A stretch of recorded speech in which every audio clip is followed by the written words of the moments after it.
A família Zebedeu. Na manhã que surgiu a primeira manifestação de sua palavra de fronte do Tiberíades, Tiberíades, o mestre se aproximou de dois jovens que pescavam nas margens e convocou para o seu apostolado. Filhos de Zebedeu, disse com Deus, desejais participar das alegrias da Boa Nova? Tiago e João, que já conheciam as pregações do Batista e que eu tinha ouvido na véspera, tomados de emoção, se lançaram para ele, transportantes de alegria. Mestre, mestre, exclamavam felizes, como se fossem irmãos bem-amados que se encontrassem depois de longa ausência. Tocados pela, tocados pela face do amor que se irradiava, que se irradiava do Cristo, fonte inspiradora das mais profundas dedicações. Falavam largamente da aventura de sua união perene no futuro, das esperanças que deveriam avançar para o porvir, proclamando as belezas do esforço pelo Evangelho do Rei. Os dois rapazes galileus eram de temperamento apaixonado, profundamente generosos, tinham carinhosas e simples, ardentes e sinceras almas. João tomou das mãos do Senhor e beijou-as afetuosamente, enquanto Jesus lhe acariciava os anais macios dos cabelos. Tiago, como se quisesse hipotecar a sua solidariedade inteira, aproximou-se do Messias e lhe colocou a destra sobre os ombros, em amoroso transporte. Os dois novos apóstolos, entretanto, eram ainda muito jovens e, em regress- regressando casa com o espírito arrebatado por imensa alegria, relataram sua mãe o que se passara. Salomé, a esposa de Zebedeu, apesar de bondosa e sensível, recebeu a notícia com certo cuidado. Também ela ouvira o profeta de Nazaré nas suas gloriosas afirmativas da véspera.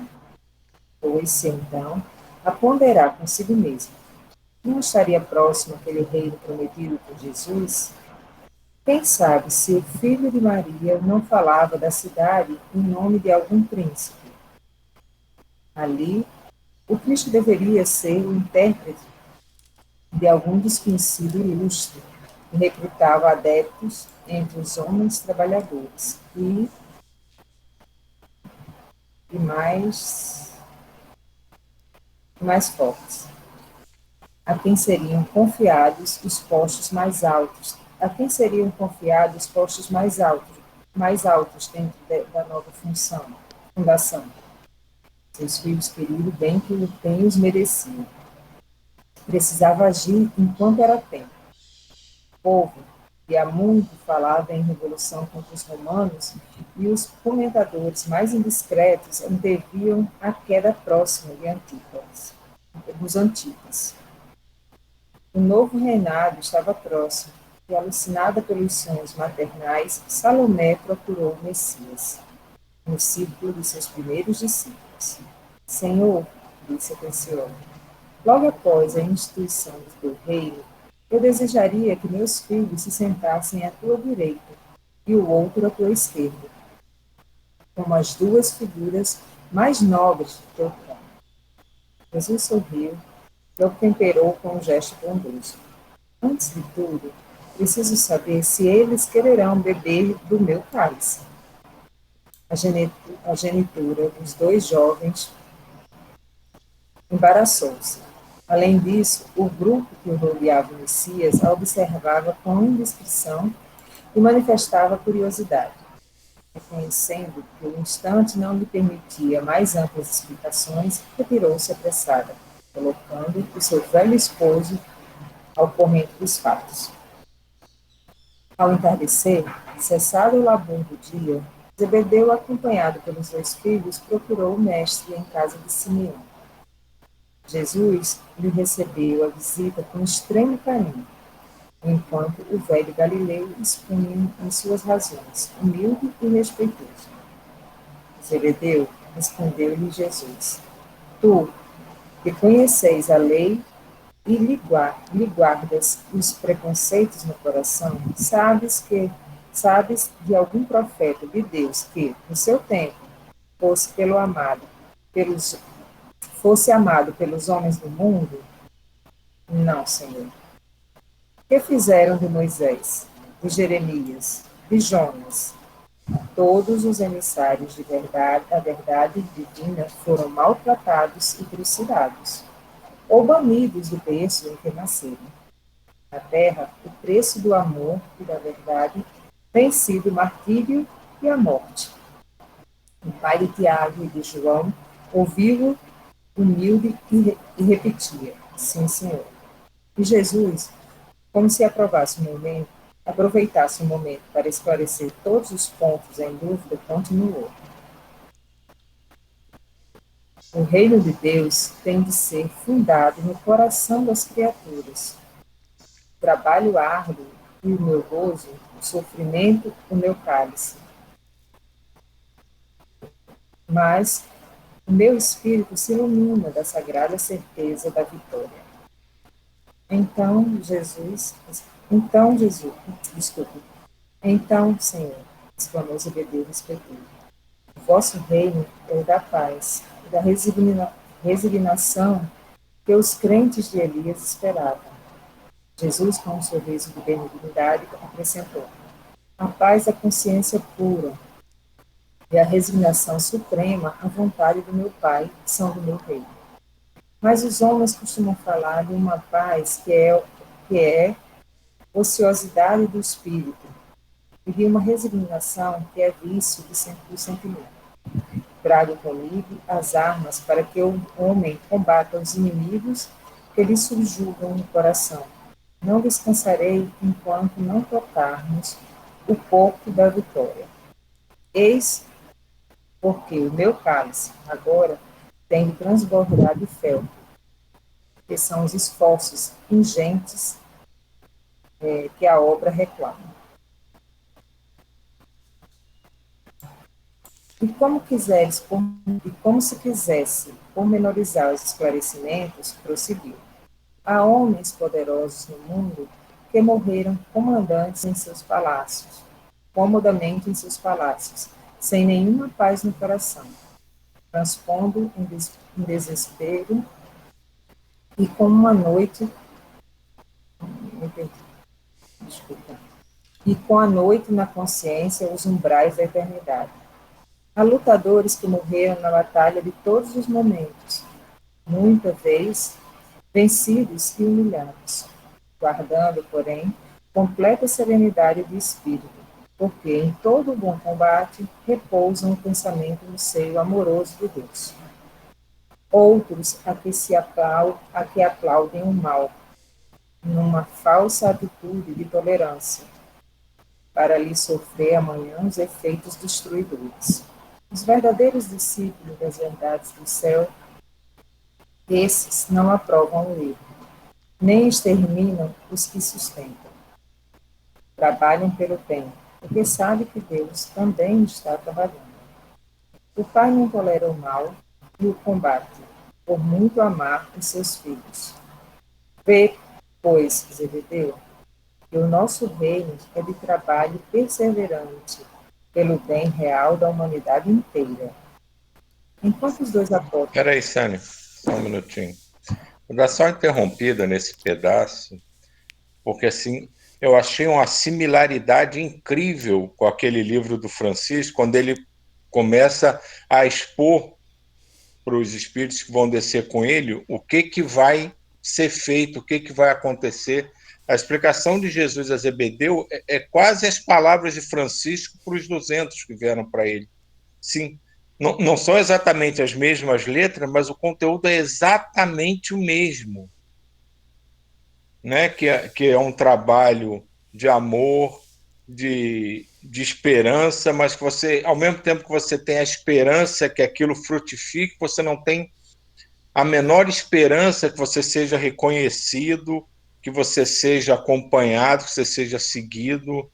É quase que ele dizer, a gente vem fazer o nosso trabalho, que vai ser praticamente inócuo, mas nós vamos até lá fazê-lo.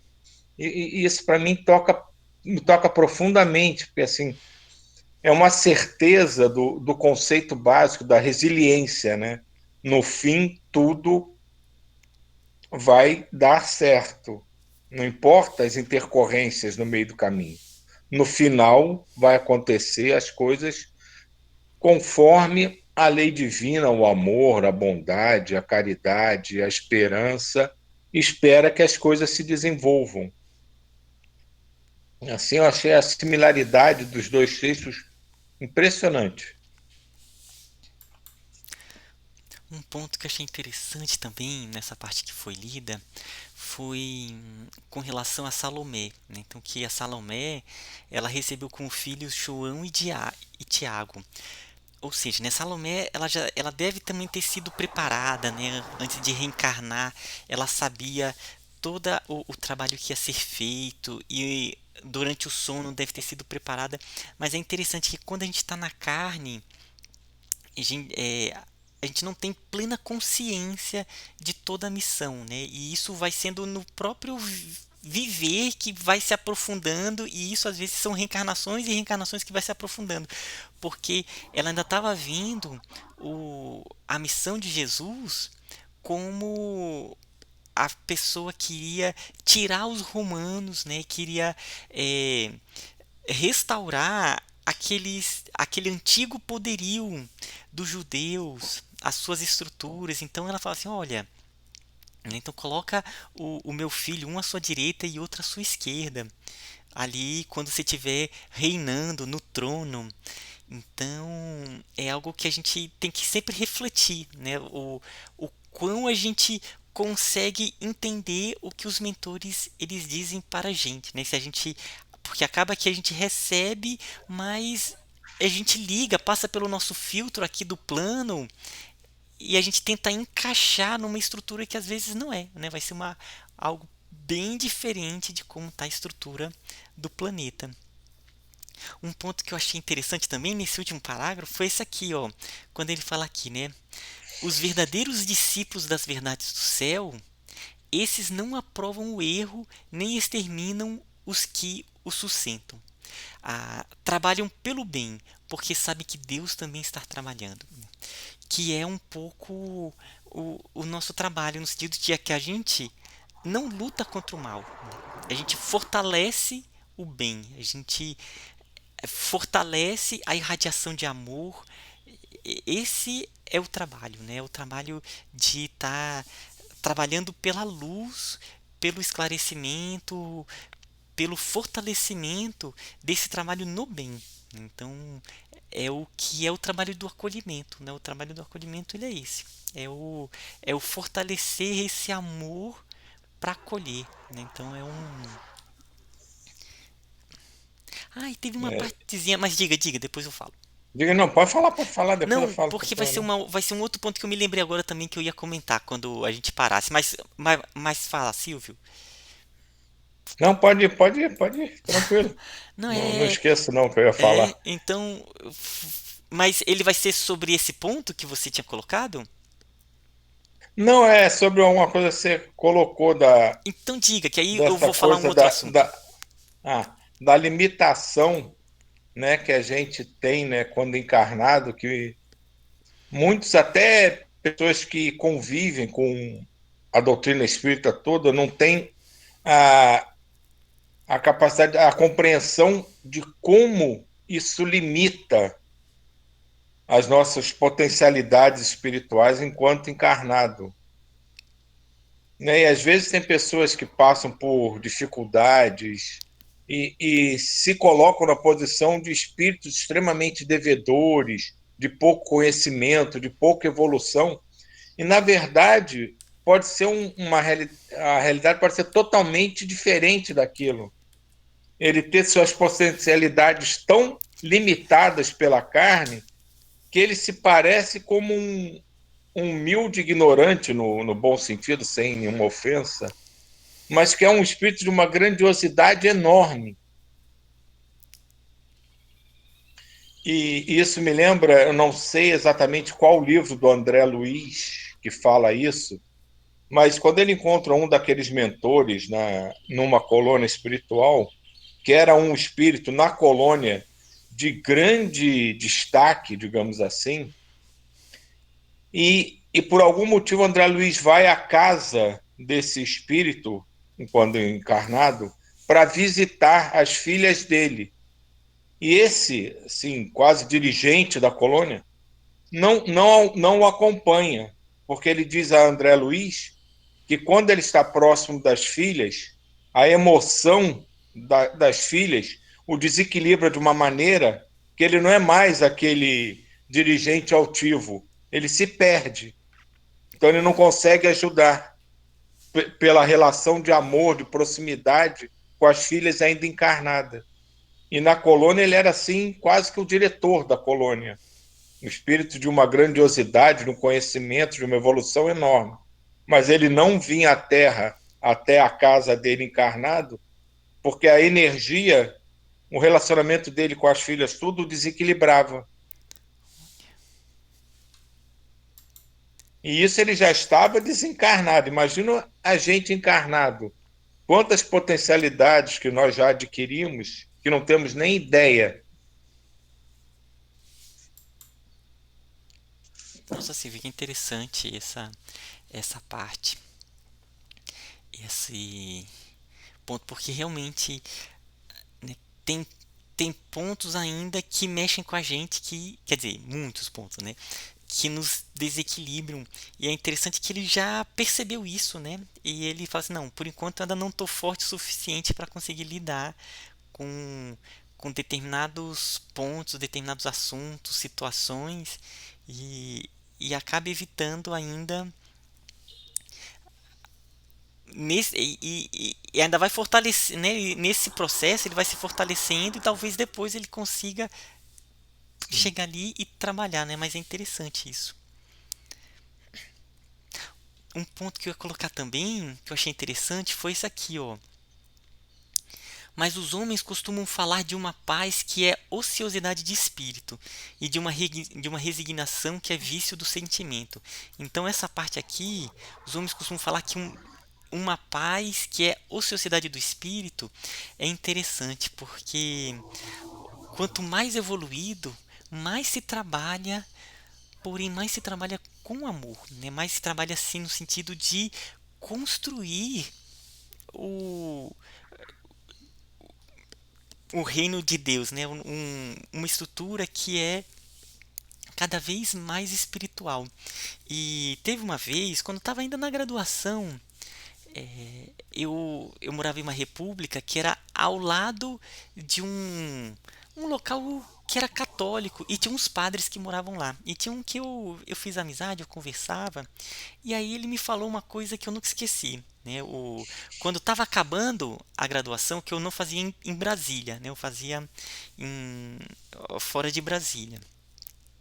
E aí, quando estava acabando, né, padre, tá acabando aqui o semestre, vou para casa, né, rever a família, tal. Aí ele me falou assim, olha, porém se lembre que o descanso não é o não fazer nada, e sim mudar de atividade. Eu nunca me esqueci daquilo, sabe? Eu achei um conselho tão sábio, tão profundo, que eu realmente coloquei para minha vida, né? No sentido de que quando eu tô de férias, eu aproveito para mudar a atividade. E quando eu estou trabalhando também, eu estou cansado, então, peraí, qual é a outra atividade? Então, muda a atividade. Então, eu achei muito bacana. Quando eu vi essa frase, eu me lembrei desse assunto, desse ponto. Né? E essa coisa da paz com ociosidade, isso é uma coisa bem terrena mesmo, né? Que as pessoas criam um objetivo e acham que quando alcançam, como se diz, já pode colocar o boi na sombra, né? Pô, já alcancei meu objetivo, não preciso fazer mais nada, né? E ele reforça isso, né? Não é porque você melhorou, ou se você está amando mais, ou compreende mais, que acabou o trabalho, não. Você aprendeu, então passa para os outros. Se para aqueles que você passou primeiro já aprenderam, então procura outros para passar. E vai assim, é o que você falou, muda de tarefa, muda de trabalho. Mas a coisa, se na verdade, a gente nunca alcança o nosso objetivo, né? A gente está sempre em busca de uma melhoria, de uma evolução e de, se puder, carregar o máximo com a gente junto, né? É a coisa do exemplificação, né? Vamos fazer pelo exemplo, não adianta só falar.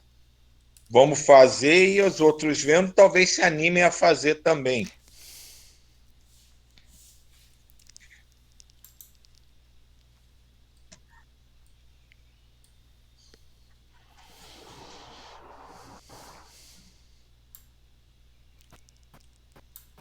Enquanto os dois apóstolos fitavam em Jesus os olhos calmos e venturosos, Zebedeu o contemplava como se tivesse à sua frente o maior profeta de seu povo. Grande reino, exclamou o velho pescador, e dando expansão ao entusiasmo que lhe enchia o coração, disse depois: Senhor, Senhor, trabalharemos convosco, prega o vosso evangelho, aumentaremos o número dos seguidores. Ouvindo estas últimas palavras, o mestre elucidou, ênfase nas expressões. Ouve, Zebedeu, nossa causa não é a do número, verdade e do bem. É certo que ela será um dia a do mundo inteiro, mas até lá precisamos esmagar o mal sob nossos pés. Por enquanto, o pertence ao movimento da iniquidade. A mentira e a tirania exigem exércitos e monarcas, espadas e riquezas imensas para dominarem as criaturas. O amor, porém, a de toda a glória, de toda a vida, pede um saber ser feliz. A impostura reclama interminável defensores para espalhar destruição. Basta, no entanto, um homem bom para ensinar a verdade e exaltar-lhe as glórias eternas, confortando a infinita legião de seus filhos. Quem será maior perante Deus? Então, de se congregar, destronar-se, desculpa. Então, então, que se congrega para estronizar a tirania, esmagando os pequeninos, ou um homem sozinho e bem intencionado, com um simples sinal, salva uma barca de pescadores? Sami, deixa eu só aproveitar aqui também para falar um ponto. É interessante esse texto, ainda sobre essa questão, né, do Jesus, ele vem trazer uma mensagem que é tão nova, o que é difícil, né, para as pessoas irem percebendo que é um trabalho que era para além de 2 milênios, né? Imagina essa proporção de escala de tempo, as pessoas elas não conseguiam conceber. E foi um ponto que aconteceu com Judas Iscariotes, né? Ele amava o Cristo profundamente e ele realmente achava que seria ali uma revolução política, né? Uma revolução de exércitos, e que o Cristo iria estar liderando esse trabalho e eles ali, né, por trás estariam dando essa sustentação. Então, aqui ele continua colocando isso, né, esse ponto do quanto que a ideia do amor para aquela época, do perdão e desse trabalho com todos juntos, né, que não ia ser só os judeus, ainda era muito além, né, muito além. Essa questão do pequenino,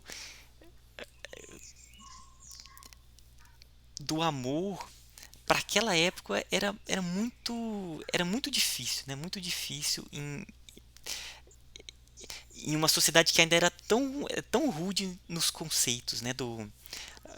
do ação e do reação ali, o dente por dente, o olho por olho, o dente por dente. Não sei o que vocês acham. Não, essa relação, né, de toda a dificuldade que ele tinha de levar a mensagem dele, né, assim, não existia meios de comunicação, era só a palavra direta. E mesmo assim ele conseguiu. O mundo evoluindo, foi se criando tantas formas de comunicação, de facilidades de contato, atualmente com globalização, quase que não existem mais as distâncias, e parece, para mim, ser muito mais difícil se colocasse Jesus hoje em dia para fazer essa pregação. Eu acho que ele teria muito mais dificuldade, com toda a facilidade que tem de atingir o mundo inteiro ao mesmo tempo. Quer dizer, as formas de se comunicar, de atingir quem está mais longe, se desenvolveram, tornou isso muito mais fácil, mas a capacidade de cada um compreender, né, a receptividade parece que diminuiu numa relação inversa. Quanto mais fácil você se comunica, mais difícil é de se fazer compreendido.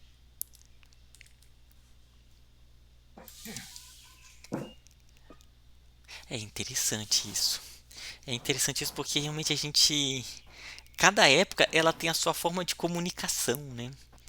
Eu acho que se Jesus viesse agora, realmente ele, junto com toda a equipe, eles iam fazer algo bem interessante mesmo, utilizando essas redes, né? Mas é complicado mesmo, Silvio, porque cada novo período são parâmetros novos que entram, então até a humanidade ele inserir e tirar o melhor proveito, tem esse tempo transiente mesmo, que parece que a gente está é, se perdendo, mas eu acho também que tem um lado aí silencioso que vai se erguendo, sabe? Com essas linguagens, né? É o caso que a gente sempre coloca, né? Nós mesmos, né? Que estamos em cidades Assim, diferentes, mas eu fico imaginando também como é que seria, né? Por exemplo, Paulo, ele já foi mais, já teve um passo um pouquinho além, né? Porque ele já começou a usar cartas. Então ele saía mandando cartas para as comunidades que ele tinha criado, ou seja, ele já foi aumentando a interligação no seu trabalho. E aí foi vindo, né? Então, teve uma época que foi do rádio. Aí, por exemplo, figuras como Alziro Zaharu, ele interligou o Brasil em um determinado ideal lá, né? Que era a Legião da Boa Vontade. O trabalho que ele fez naquela época foi impressionante, né? A gente não tem noção do trabalho imenso que Alziro Zaharu ele fez ali via rádio, porque ele interligou o país todo. Quando eu fui lá em Jataí, eu passei um tempo que eu fui trabalhar na Universidade Federal de Goiás, no interior, que era em Jataí, em um campus que ele tinha lá.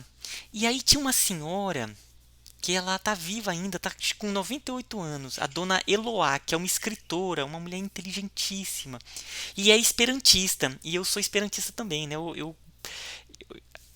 Aí logo eu me afinizei com ela e eu sempre ia lá tomar um cafezinho e a gente ficava conversando. Aí uma vez eu conversando, dona Eloá, como que a senhora conheceu o Esperanto? Porque ela morava numa fazenda que praticamente não tinha livros. E, e ela era uma leitora, ela é uma leitora voraz. Aí eu, dona, como que né, naquela época a senhora tão jovem conheceu o Esperanto? Ela, foi pelo rádio com o Alziro Zaru. Aí eu, é mesmo? Nem sabia que ele ensinava Esperanto. Ele, o trabalho que ele fazia, a gente ficava ali no radinho, escutando as orações dele, o trabalho. Aí que a gente vê como que foi um trabalho imenso, né? E atualmente tá se utilizando. Aí depois veio a televisão. Aí agora a internet, né, o YouTube, tem dado novas possibilidades. Mas é isso. Ao mesmo tempo que aumenta a comunicação, tem o outro lado também, né? Que a gente tem visto, ainda mais nessa transição, que complica muito também, né? Porque vem a contra-informação, né? Informações que acabam desviando do caminho espiritual. porque as tecnologias podem ser usadas por todo mundo, né? Exatamente. Vamos então? Vamos.